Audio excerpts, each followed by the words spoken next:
All right, chapter 233, A Welcome Friend. As if struck by a flash of lightning, Adeline fell insensible upon the stairs. When she awoke, she found herself in bed, not in the chamber where the murder of Lydia Hutchinson had been perpetrated. No, never since that fatal night had Lady Ravensworth dared to sleep in her boudoir. But she had adopted as her own apartment one quite at the opposite end of the building. Yet vain, oh, passing vain, were the endeavors of the murderess to escape from the phantom of her victim. Had she fled to the uttermost parts of the earth, had she buried herself amidst the pathless forests of America, or made her abode on the eternal ice of the northern pole, even thither would the spectre have pursued her. It was midnight when Lady Ravensworth awoke in her chamber after having fainted upon the stairs. An expression of terror escaped her lips, for she instantly recollected all that had passed. The curtains were immediately drawn aside, and a charming female countenance, but totally unknown to Adeline, beamed upon her.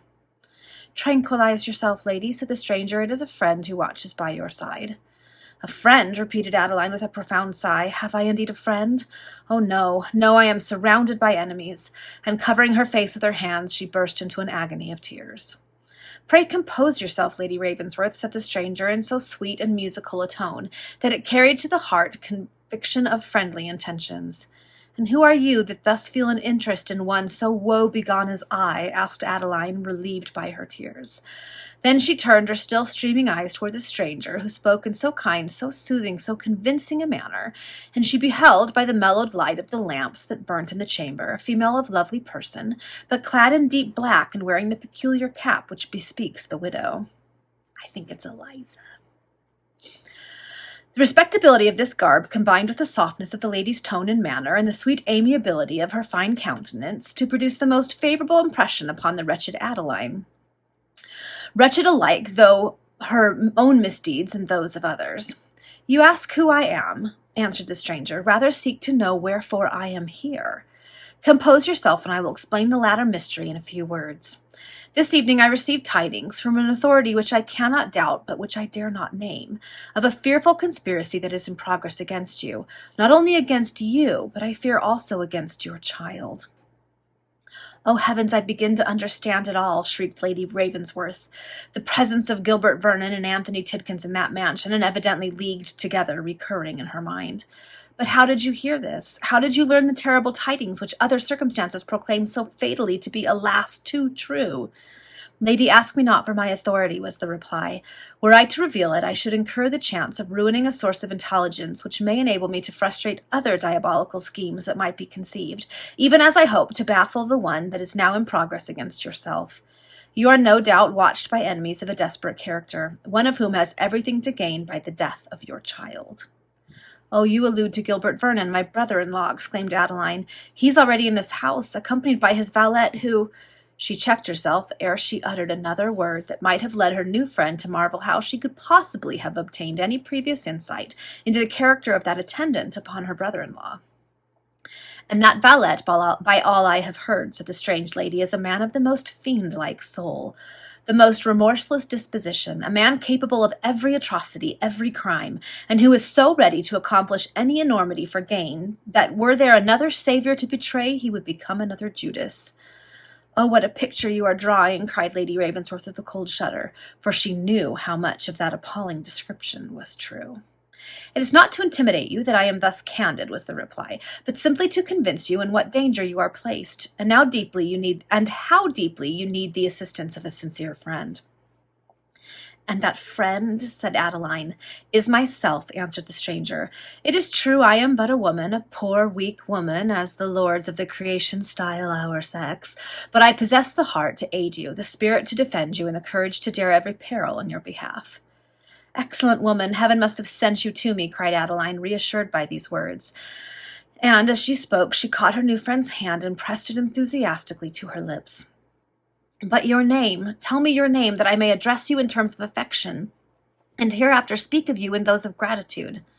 "Call me by any name you will," was the reply, "but ask me no more concerning myself. In aiding you, I must impose the conditions upon which I offer to befriend you.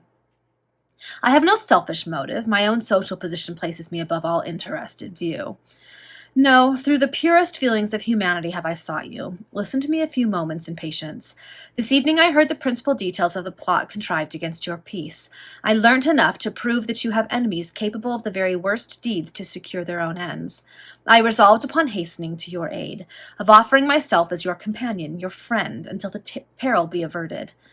I arrived at Ravensworth Hall at about 9 o'clock this evening, and requested an interview with you.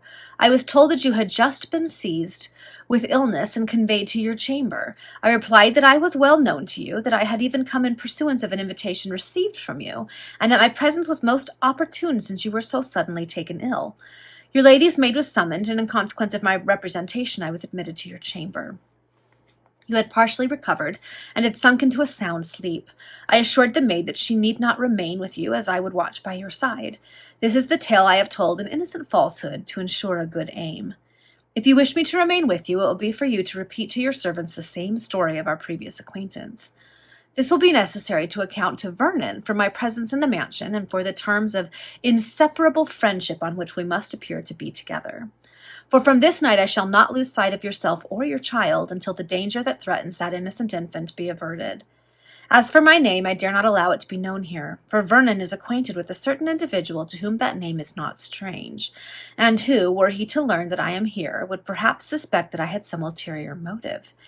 Indeed, it was a conversation between your brother-in-law and that individual to whom I allude, which was overheard by a person devoted to my interests, and which discourse betrayed enough to show that one terrible deed had already been committed by Vernon, and that he was meditating another.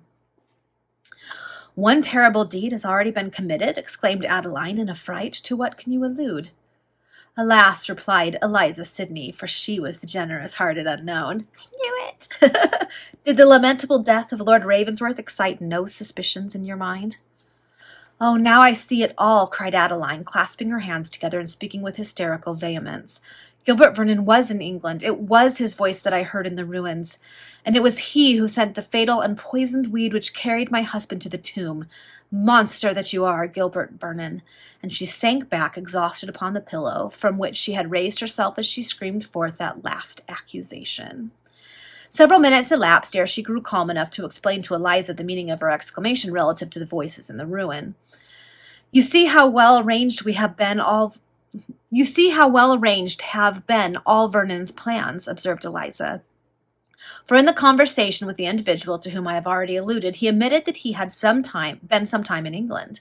Oh, there can be no doubt that he was awaiting the effect of the poisoned weed, for I read in the newspapers the account of your husband's strange and mysterious death after months of atrophy, and which fatal event was alleged to have been hastened by his passionate attachment to a peculiar tobacco.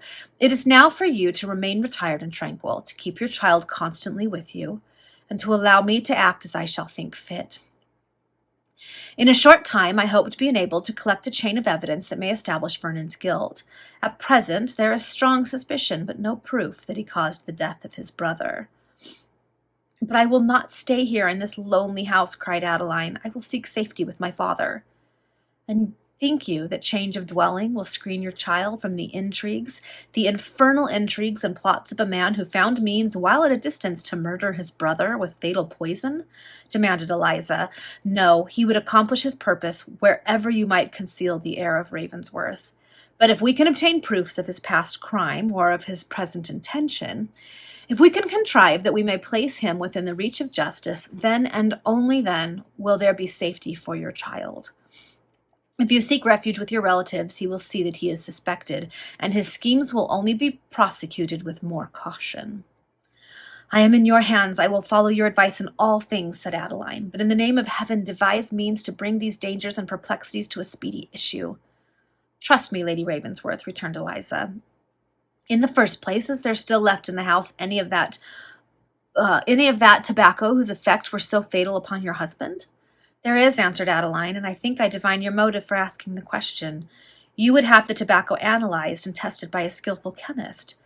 That step was taken shortly after my lamented husband's death by the desire of Mr. Graham, a medical man who attended him in his last moments. Not that any suspicion against Gilbert Vernon had then arisen. No, it was curiosity and a love of science which prompted Mr. Graham thus to act. And the result? Said Eliza interrogatively. No trace of a deleterious substance could be discovered, was the answer. Providence will open another road to the discovery of that man's guilt, observed Eliza, but you must now compose yourself to sleep. The night is far advanced, and you need rest. Rest? Oh, not for me, said Adeline with a dreadful shudder as she thought of the murdered Lydia Hutchinson.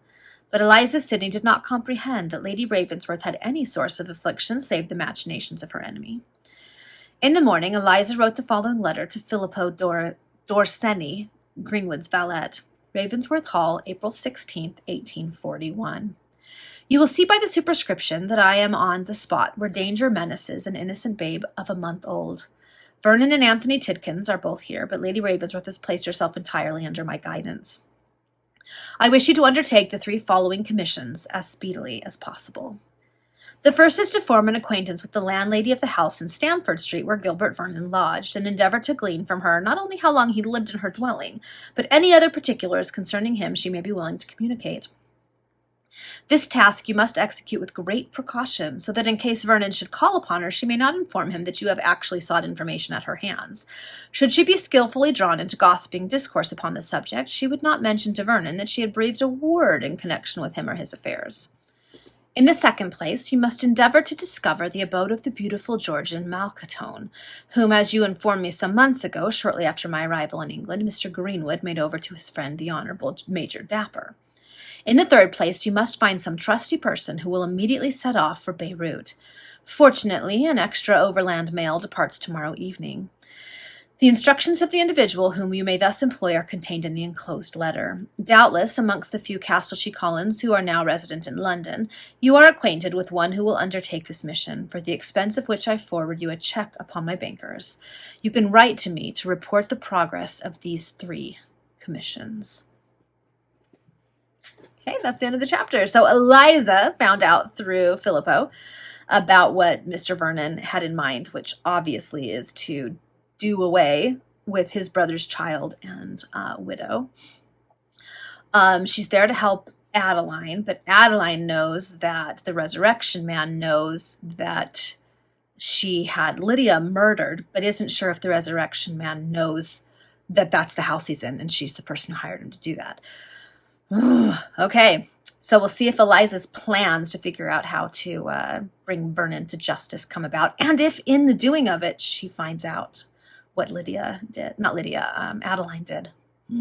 Okay, we'll see what happens in the next chapter.